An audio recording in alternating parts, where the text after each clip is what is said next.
Hi வணக்கம் மக்களே, எப்படி இருக்கீங்க? நான் நல்லா இருக்கேன். இன்றைக்கி நம்ம என்ன பார்க்க போகிறோம் அப்படின்னா, வீட்டில் மிச்சம் இருந்த ஒரு 3 பரோட்டா 4 பரோட்டா நம்ம சாப்பிட்டு மிச்சம் வச்சுருப்போம். அந்த பரோட்டாவை மறுநாள் என்ன பண்ணலாம் அப்படின்னு நம்ம யோசிச்சுட்டு இருப்போம். அதுக்கு வேறு ஒன்றும் பண்ண வேண்டாம். கொஞ்சம் சால்னா மிச்சம் இருந்திருக்கும், பரோட்டா இருக்கும், கொஞ்சம் வீட்டில் ஒரு பச்சை மிளகா, கொஞ்சம் கொத்தமல்லி, ஒரு தக்காளி, வெங்காயம், ஒரு முட்டை. இது மட்டும் இருந்தால் போதும்.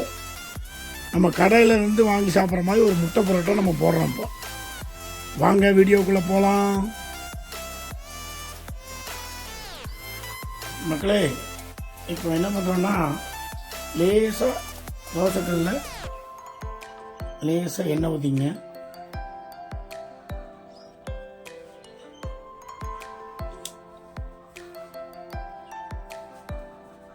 இந்த நேற்று உள்ள பரோட்டாவை லேசாக அப்படி சூடு பண்ணிங்க.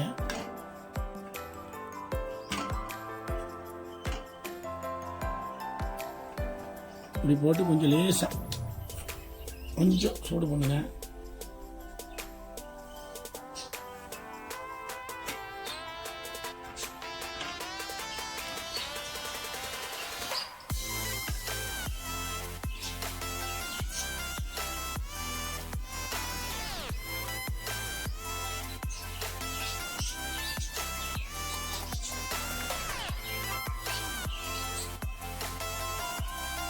இப்போ லேசாக சூடு ஆயிடுச்சு. நம்ம இப்போ ஒரு தட்டில் எடுத்து வச்சுக்கலாம். ஸ்டவ் ஆஃப் பண்ணிக்கங்க.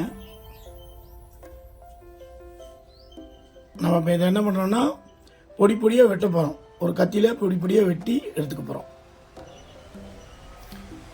மக்களே, வேறு ஒன்றும் இல்லை. நம்ம இப்போ எடுத்த பரோட்டாவை நல்லா இந்த மாதிரி ரோல் பண்ணிக்கணும். ரோல் பண்ணிவிட்டு ஒரு கத்தியில் நீங்கள் அப்படி வெட்டணும். அதில் அப்படி உதிரியாக இருக்கும். நல்லா வெட்டுங்க. இல்லை கையில் மூடி பிச்சு போடலாம், ஒன்றும் பிரச்சனை இல்லை.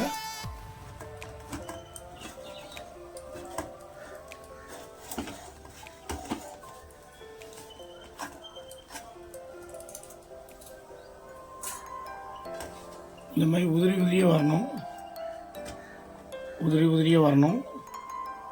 இதை கொஞ்சம் எடுத்து வச்சுக்கோங்க.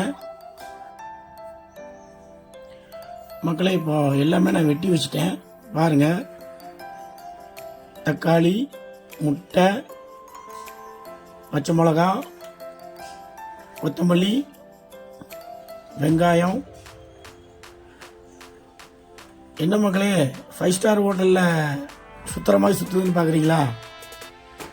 எல்லாம் ஒரு டெக்னிக்கல் தான்.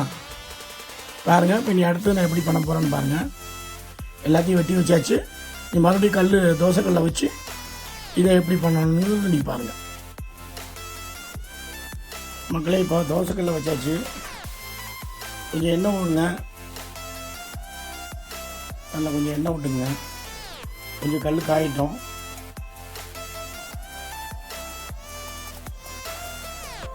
கல் காயிட்டோம். நல்ல காய்தான்னு பார்த்துங்க. அப்படி கை வச்சு பார்த்துங்க, நல்ல காய்தான்னு. இப்போ நம்ம வெட்டி வச்சிருக்கிற பொருள் ஒவ்வொன்றா நம்ம போடணும்.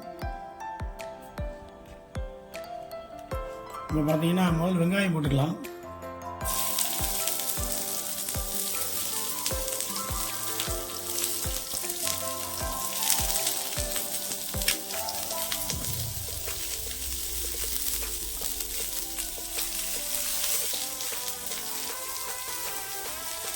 வெங்காயம் நல்லா கொஞ்சம் வேகட்டும்.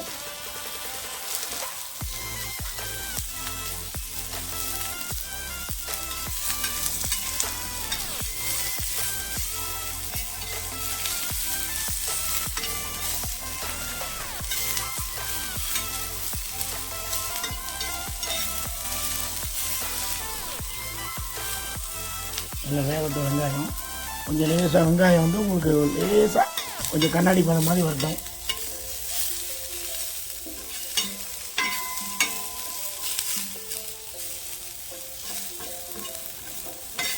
வெங்காயம் வந்து இனி கொஞ்சம் பொடிசாக வெட்டியிருந்தால் கொஞ்சம் நல்லாயிருக்கும். ஆனால் பேச்சுலர்லாம் அவசரத்துக்கு இப்படி தான் வெட்டுவாங்க. ஏன்னா நம்ம பெரும்பாலும் பேச்சுலருக்கு பண்ணுற குக்கிங் தான் சட்டு புட்டு சமையல். ஏன்னா அவங்க வந்து சமையலுங்கிறது அப்போ தான் கற்றுக்கிட்டு இருப்பாங்க, பயப்படக்கூடாது. அதனால் கையில் இருக்கிறத வச்சு டக்கு டக்குன்னு என்ன பண்ண முடியுமோ பண்ணணும். இந்த மாதிரி மிச்சமாக இருக்கிற பரோட்டாவை மறுநாள் இப்படி பண்ணி இப்போ சாப்பிட்டு பாருங்கள், அவ்வளோ டேஸ்ட்டாக இருக்கும். நம்ம கடையில் வாங்குகிற கொத்து பரோட்டா மாதிரி. பட் ஏன்னா என்னன்னா கடையில் கல் பெருசு நல்லா கொத்துறதுக்கு எசவாக இருக்கும். இங்கே நம்ம இப்படி தான் கொத்த முடியும். பார்த்தீங்கன்னா சவுண்டு வருது பார்த்தீங்களா, இப்படி தான் நம்ம கொத்த முடியும். அதனால் பரோட்டாவை வந்து நீங்கள் நல்லா பொடிசாக பிச்சு போடலாம். நான் பிச்சு போட்டால் கொஞ்சம் பெருசாக இருக்கும், அதனால தான் நான் நைஃப்பில் வந்து வெட்டிக்க சொல்கிறேன். இதில் என்ன ஒன்றுன்னா உங்களுக்கு வந்து மறுநாள் பரோட்டா வந்து கல்லில் காய போட்டு லேசாக உருட்டி நீங்கள் கத்தியில் அறுத்தீங்கன்னா அப்படியே பொடியாக சேமியா மாதிரி வரும். அதுக்காக வேண்டி தான் நான் கத்தியில் அறுக்க சொல்கிறேன். இப்போ வெங்காயம் கொஞ்சம் நல்லா வணங்கிருச்சு. கொஞ்சம் முடிஞ்ச அளவு ஸ்லிம்மில் வச்சுங்க.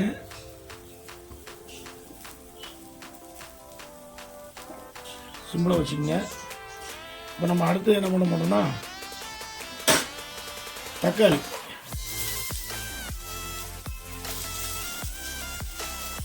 போட்டுங்க.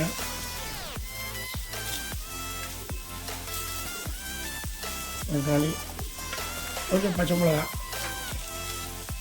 ரொம்ப லைட்டாக காரத்துக்கு அவ்வளோ. நம்ம இறக்கும்போது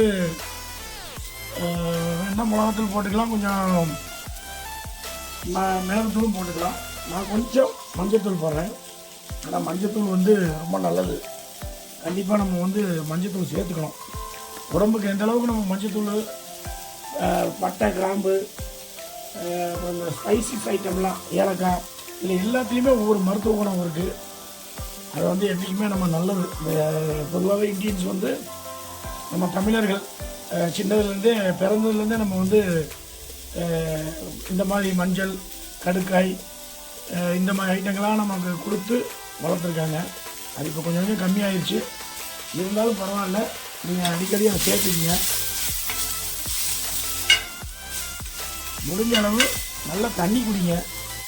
ஒரு நாளைக்கு குறைஞ்ச ஒரு 2 லிட்டர் தண்ணியாவது குடிங்க. இப்போ எல்லாத்துக்கும் கல், கிட்னி பிரச்சனை, உட்காந்து வேலை செய்ய முடியலங்கிறாங்க. அதனால் நல்லா தண்ணி குடிங்க.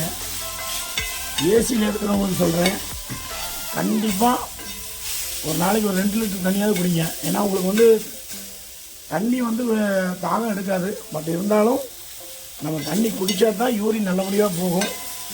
அப்போ தான் நமக்கு கல்லடப்பு அதெல்லாம் இல்லாமல் போகும். நல்லா வணக்கிக்கங்க. கொஞ்சம் சிம்லேயே வச்சுக்கோங்க, ஏன்னா கரைஞ்சிடக்கூடாது. முடிஞ்ச அளவு சிம்லேயே வச்சுக்கோங்க.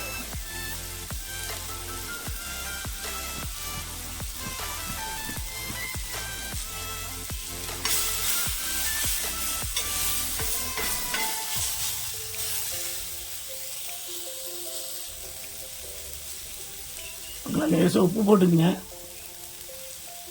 ரொம்ப போடாதீங்க. லேசாக உப்பு போட்டுங்க, ஏன்னா உங்களுக்கு வந்து சால்னால உப்பு இருக்கும். அதனால் உப்பு லேசாக போட்டுக்குங்க. நல்லா வதக்குங்க. இந்த வெங்காயம் வந்து நல்லா வணங்கணும். இன்னொன்று, நான் வெங்காயம் நல்லா வணங்கினதுக்கப்புறம் அடுத்தது பார்த்தீங்கன்னா இந்த தக்காளியுமே நல்ல தோல் கொஞ்சம் பிரிஞ்சு வரணும். அப்போ தான் வேக வெந்துருச்சுன்னு அர்த்தம். இப்படி பண்ணிக்கோங்க.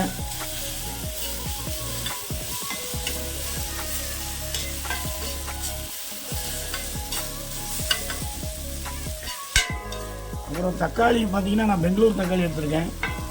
ஏன் நான் பெங்களூர் தக்காளி எடுத்திருக்கேன்னா அது கொஞ்சம் புளிப்புத்தன்மை கம்மி, கொஞ்சம் லேசாக இனிப்பாக இருக்கும். எனக்கு வந்து பெங்களூர் தக்காளி ரொம்ப பிடிக்கும். பெங்களூர் தக்காளியில் நீங்கள் வந்து தக்காளி சாதம், தக்காளி சட்னி, ஆப்பத்துக்கு, இட்லிக்கு, இதெல்லாம் தக்காளி சட்னி ரொம்ப பிரமாதமாக இருக்கும். அது இன்னொரு நாள் எப்படி செய்கிறோன்னு சொல்லித்தர்றேன். அவங்க நல்லா வணங்கிக்கங்க.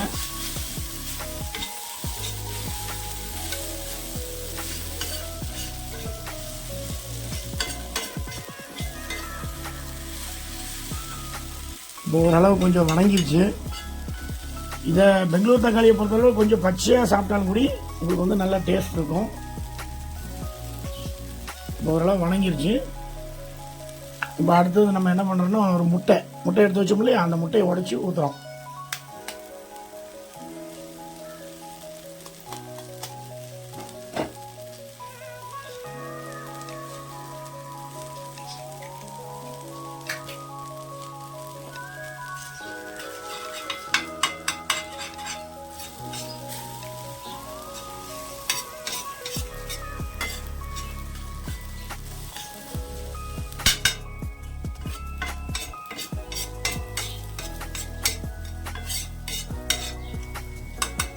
பண்ணதுக்கப்புறம் கொஞ்சம் அது முட்டை வேகிறதுக்கு முன்னாடியே நம்ம பிச்சு போட்ட புரோட்டாவை நல்லா போடுங்க.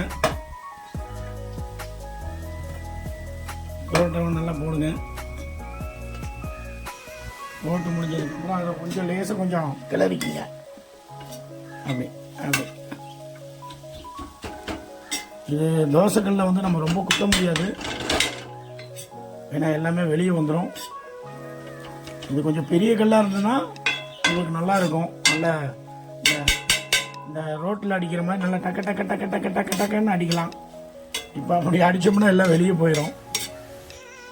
அதாவது எல்லாமே நம்மளால் முடியும். அதை ஹோட்டலில் தான் போய் வாங்கி சாப்பிட்ணுங்கிற அவசியமே இல்லை. நம்மளாலேயும் வீட்லேயும் செய்ய முடியுங்கிறதுக்காக தான் நான் சொல்கிறேன். இது வந்து பெரும்பாலும் பேச்சுலர் செய்யணும். என்னை பொறுத்தளவு கடையிலேயே போய் வாங்கிட்டு சாப்பிட்டுட்டு இருக்கக்கூடாது. இந்த மாதிரி செஞ்சு சாப்பிட்டு பாருங்களேன். இப்போ 2-3 நண்பர்கள் இருப்பாங்க. அவங்க ஒவ்வொருத்தரும் ஒவ்வொரு வேலையை எடுத்துக்கிட்டு நீ வெங்காயம் உரி, நீ தக்காளி வெட்டு, இந்த மாதிரி அப்படி ஷேர் பண்ணிக்கிட்டிங்கன்னா, இது பெண்களுக்கு நான் சொல்கிறேன், பசங்களுக்கு நான் சொல்கிறேன், இது ரொம்ப நல்லாயிருக்கும். ஏன்னா நான் ரொம்ப நாளாக நானும் பேச்சுலர் கூட இருந்திருக்கேன். ஆரம்ப காலத்தில் நான் சொல்கிறதுல 80, 85, 90 இந்த மாதிரி தான் நாங்கள் வந்து செஞ்சு சாப்பிடுவோம். அது ரொம்ப நல்லாயிருக்கும். அதாவது எல்லா பசங்களும் உட்காந்து அதை செஞ்சு சாப்பிட்டு அது ஒரு ஜாலியாக இருக்கும். மக்களே, நீங்கள் 1000 சொல்லுங்கள், என்ன தான் இருந்தாலும் நம்ம ஹோட்டலில் போய் சாப்பிட்றத விட இந்த மாதிரி நீங்கள் வீட்டில் செஞ்சு மொட்டை மாடிக்கு எடுத்துகிட்டு போய் இதை நீங்கள் செஞ்சு சாப்பிட்டு பாருங்களேன். அதில் ஒரு அன்பு கலந்துருக்கும். அதுதான் நம்ம செய்கிற சமையலில் வந்து என்னன்னா, நாமளே செய்கிறது என்ன இருக்கும்னா அதில் ஒரு அன்பு இருக்கும். நீங்கள் பாருங்களேன், நீங்கள் செஞ்சு சாப்பிட்டு பாருங்கள், அவ்வளோ டேஸ்ட்டாக இருக்கும். கொஞ்சம் லேசாக மேலே கொஞ்சம் எண்ணெய் ஊற்றிங்க. லேசாக, ரொம்ப வேண்டாம், லேசாக கொஞ்சம் எண்ணெய் ஊற்றிங்க. அப்புறம் இப்போ நம்ம எடுத்து வச்ச கொஞ்சம் இந்த சால்னா இருக்குது பார்த்தீங்களா, அப்படி ரொம்ப ஊற்றிடாதீங்க, குழம்பு மாதிரி ஆயிரும். அப்படி 10 நாப்பில் ஊற்றுங்க. ஊற்றிட்டு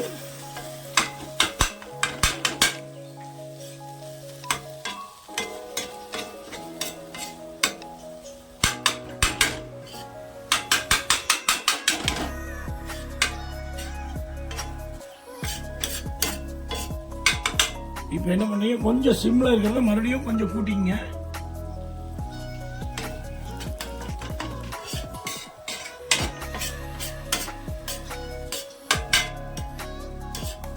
மக்களே, இன்னைக்கு வீட்டில் யாரும் இல்லை. ஃபோன் எடுக்கிறது, ஃபோனில் ரெக்கார்ட் பண்ணுறது கூட யாரும் இல்லை. நான் ஒருத்தரே எடுத்துகிட்ருக்கேன். கொஞ்சம் சிரமந்தான். ஏதாவது லைட்டிங் ப்ராப்ளம் ஏதாவது இருந்தால், குற்றம் குறை இருந்தால் மன்னிச்சிங்க. ஏன்னா பேச்சுலர் சமையல்னா அப்படி தான் இருக்கும். பேச்சுலர் எல்லாம் போடுவாங்க, திடீர்னு உப்பு மறந்துடுவாங்க. அப்புறம் திடீர்னு எல்லாம் வச்சதுக்கப்புறம் கடைசியாக உப்பு போடுவாங்க, இல்லைன்னா உப்பை ஜாஸ்தியாக போட்டுருவாங்க. இது வந்து இது நடக்கிறது தானே. எல்லாமே ஒரு ஃபன்னாக இருக்கணும்.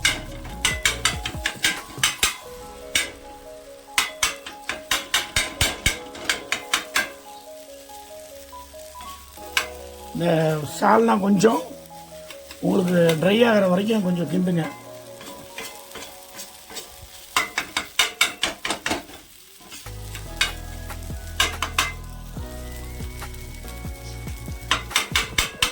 மக்களே, பார்த்தீங்களா, இந்த டென்ஷனில் பக்கத்தில் ஒரு லைட் இருந்தது, அந்த லைட்டை போட மறந்துட்டேன்.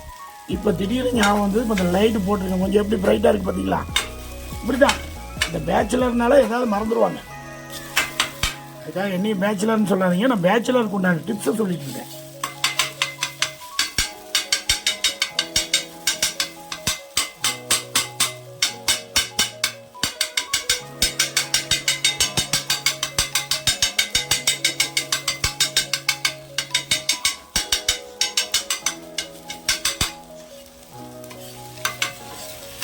மக்களே, கடையில் இருக்கிற கொத்து புரோட்டா சவுண்டு கேட்குதா? அவ்வளோதான் மக்களே. இப்போ நம்ம இறக்கி கார்னிஷ் பண்ண போகிறோங்க மக்களே. எல்லாம் முடிஞ்சுது பாருங்கள், ரெடி பண்ணியாச்சு. இனி இது அப்படி நம்ம தட்டில் வச்சு சாப்பிட வேண்டியதான். வந்தவங்களுக்கு கொடுக்கலாம், ஃப்ரெண்டுமார்களுக்கெல்லாம் கொடுக்கலாம். அவங்கெல்லாம் அப்படியே ஸ்டன் ஆயிடுவாங்க. என்னடா மாப்பிள்ள கடையில் இருக்கிற மாதிரியே இருக்க அப்படின்னு உங்களை பாராட்டுவாங்க. கேர்ள் ஃப்ரெண்டுக்கிட்ட கொடுங்க, நல்லா பாராட்டுவாங்க. வாழ்க்கையில் எல்லாமே கற்றுக்கிறதான். இப்படி நீங்கள் செஞ்சு அசத்துங்க. நான் எல்லாருக்கும் சொல்லிக்கிறது என்னென்னா, நம்மளால் முடிஞ்சது நம்மளே செஞ்சு நம்மளே சாப்பிடணும். ஆரோக்கியமாக சாப்பிடுங்க. இருக்கிறத வச்சு நம்ம வீட்டில் என்ன இருக்கோ அதை வச்சு கொஞ்சம் டெக்கரேஷன் பண்ணிடுங்க. இது உங்களுக்கு பிடிச்சிருக்கும்னு நான் நினைக்கிறேன். கண்டிப்பாக சாப்பிடுங்க மக்களே. என்ன இது எப்படி இருக்குன்னு நீங்கள் கமெண்டில் சொல்லுங்கள். லைக் பண்ணுங்கள், சப்ஸ்கிரைப் பண்ணுங்கள், கமெண்ட் பண்ணுங்கள், ஷேர் பண்ண மறந்துடாதீங்க. மற்ற பேச்சுலர்ஸுக்கு ஷேர் பண்ணுங்கள். ரொம்ப நன்றி மக்களே. அடுத்த ஒரு டிஷ்ஷில் சந்திப்போம் மக்களே. வணக்கம் மக்களே.